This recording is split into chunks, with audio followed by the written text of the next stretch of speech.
प्रणाम मित्रों, परम पूज्य गुरुदेव और परम वंदनीय माता जी की सूक्ष्म उपस्थिति में आइए स्वाध्याय आरंभ करते हैं। मेरे साथ एक स्वर में बोलेंगे। ओम भूर्भुवः स्वः तत्सवितुर्वरेण्यं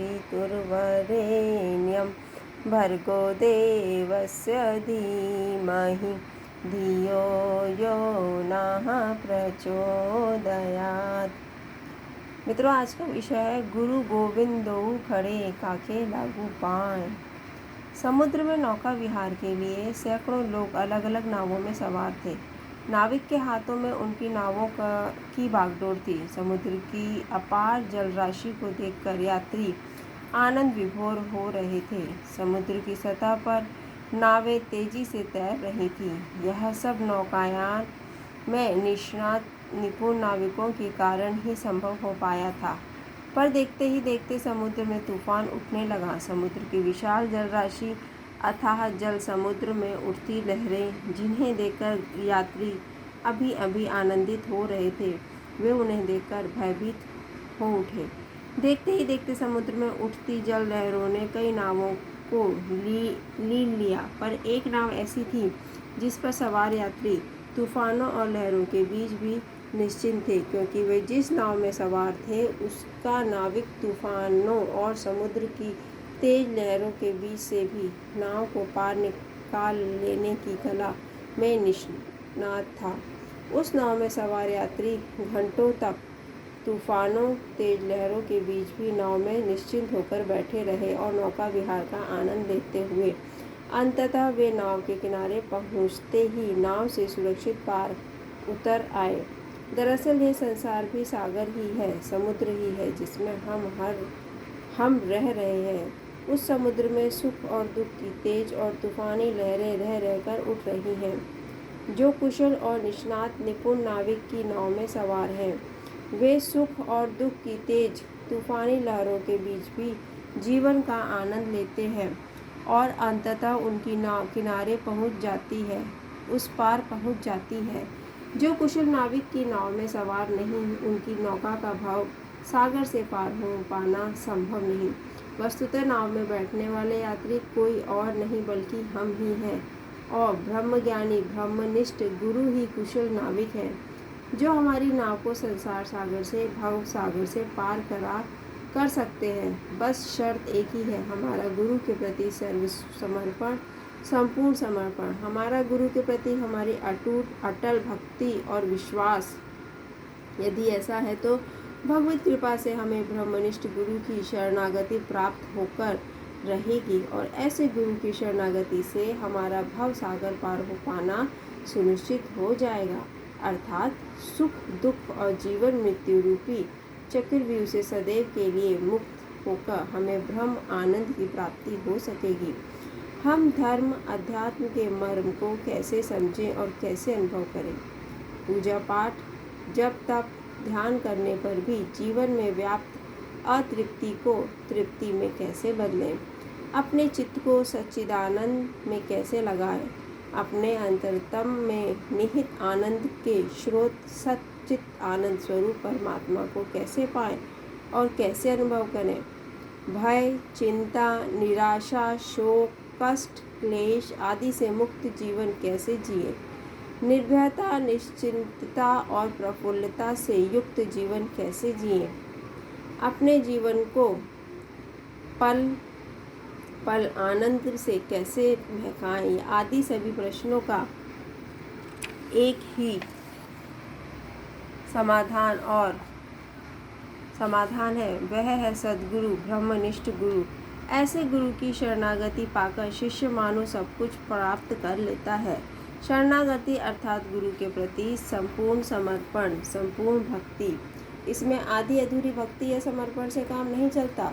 शास्त्र कहते हैं, जो सद्भागी शिष्य स्वयं को गुरु के प्रति संपूर्ण समर्पित कर देता है, अपनी इच्छा का परित्याग कर सिर्फ गुरु इच्छा को ही धारण करता है और सर्वदा गुरु के उपदेशानुसार ही जीवन जीता है और सच्ची निष्ठा श्रद्धा विश्वास से गुरु सेवा गुरु कार्य में प्राणपण से जुटा रहता है, उसे ज्ञान कर्म भक्ति ध्यान आदि योग के फलस्वरूप ही गुरु कृपा से प्राप्त हो जाते हैं।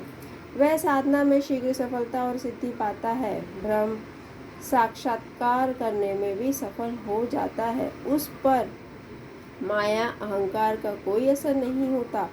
वह भौतिक जीवन में सुख शांति समृद्धि को प्राप्त करता है और आध्यात्मिक उत्कर्ष को भी। वैसे ही जैसे देवर्षि नारद जैसे सद्गुरु को पाकर ध्रुव और प्रहलाद को ब्रह्म की भी प्राप्ति हुई और धन ऐश्वर्य और राज्यादि सुख भी प्राप्त हुए।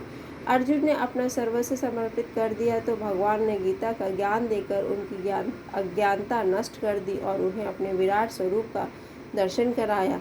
जब उद्धव को अपने ज्ञान का अहंकार हो गया तो भगवान श्री कृष्ण ने उन्हें गोपियों के पास भेजकर भक्ति और समर्पण की शक्ति का महत्व समझा दिया। हनुमान जी ने विभीषण जी के लिए प्रभु प्राप्ति और राज्यादि की प्राप्ति के लिए भी मार्ग प्रशस्त कर दिया। श्री रामकृष्ण परमहंस ने ऐसे ही नरेंद्र की ब्रह्म पिपासा को तृप्त किया। श्री अरविंद, श्री रमन महर्षि और पूज्य गुरुदेव जैसे ब्रह्मनिष्ठ गुरुओं की कृपा से अगणित साधकों, शिष्यों और शरणागतों की ज्ञान पिपासा, ब्रह्म पिपासा तृप्त हुई। गुरु के द्वारा सिखाए गए सत्कर्मों के बल पर शिष्य मृत्यु के बाद भी अमर हो जाता है। महाभारत में श्री कृष्ण भगवान अर्जुन के गुरु की भूमिका में ही थे। उन्होंने अर्जुन को हर उस समय थामा जब वे लड़खड़ाते नजर आए। इसीलिए गुरु को ईश्वर से भी भगवान से भी ऊंचा पद दिया गया, क्योंकि वे पग पग पर अपने शिष्य का मार्गदर्शन करते हैं। गुरु को ब्रह्मा कहा गया है क्योंकि वे शिष्य को अपने ब्रह्म ज्ञान से नया जन्म देते हैं। गुरु विष्णु भी हैं क्योंकि वे शिष्य की रक्षा करते हैं, उसका पोषण करते हैं। गुरु महेश्वर भी हैं क्योंकि वे शिष्य के दोषों का, विकारों का, अज्ञान का संहार करते हैं। इसीलिए तो गुरु को सर्वोच्च पद प्राप्त है। यदि गुरु और भगवान दोनों एक साथ खड़े हों तो पहले किसके चरण स्पर्श करें? इसके उत्तर में कबीरदास जी कहते हैं, गुरु गोविंद दोऊ खड़े काके लागू पाए, बलिहारी गुरु आपने जिन गोविंद दियो बता। अर्थात मैं पहले गुरु को प्रणाम करूंगा क्योंकि गुरु ने ही गोविंद तक पहुंचाने का मार्ग बताया है। सचमुच कबीर को कबीर बनाने में उनके गुरु रामानंद जी की महती भूमिका थी। रामानंद जी ने ही उन्हें पंथ संप्रदाय आदि से ऊपर उठाकर देखने की शक्ति प्रदान की। कबीरदास जी ने सद्गुरु की कृपा को अपने जीवन में प्रत्यक्ष अनुभव किया, इसलिए उन्होंने गुरु के प्रति संपूर्ण समर्पण को महत्वपूर्ण माना और कहा है, मन ही दिया निज सब दिया, मन के संग शरीर, अब देवे को क्या रहा, यो कवि कहीं कबीर। जग भव सागर माही, कहूँ कैसे बूढ़त तेरे, गुरु सद्गुरु की बाही, जो थल रक्षा करे।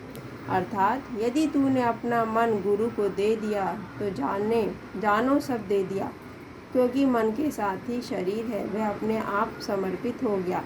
अब देने को रहा ही क्या? संसार सागर में डूबता हुआ जीव कहाँ कैसे तैरेगा? उत्तर यही है कि सद्गुरु का हाथ पकड़ो तो सर्वत्र रक्षा करने वाले हैं, जो सर्वत्र रक्षा करने वाले हैं। अस्तु यदि आप गुरु के प्रति संपूर्ण समर्पण करते हैं तो गुरु आपकी जीवन नैया को भवसागर से पार कर देते हैं। वे आपकी अंतरात्मा में बस जाते हैं और पल पल आपका मार्गदर्शन करते हैं। गुरु और शिष्य का रिश्ता समर्पण के आधार पर ही टिका होता है। जीवन समर को पार कर लेने के लिए भी गुरु ही सच्चे सारथी होते हैं। गुरु साधारण शिष्य को भी असाधारण बना देते हैं, तुच्छ को भी महान बना देते हैं। अस्तु ऐसे सद्गुरु ब्रह्मज्ञानी ब्रह्मनिष्ठ गुरु की शरणागति पाना जीवन की सर्वोच्च उपलब्धि है। धन्यवाद मित्रों। ओम देहु शांति, अंतरिक्ष गोम शांति, पृथ्वी शांति, रापः शांतिरोषधयः शांति, वनस्पतयः शांतिर्विश्वे देवाः शांतिर्ब्रह्म शांति, सर्वगं शांति शांतिरेव शांति, क्षमा शांतिरेधि। ओम शांति शांति शांति, सर्वारिष्ट सुशांतिर्भवतु।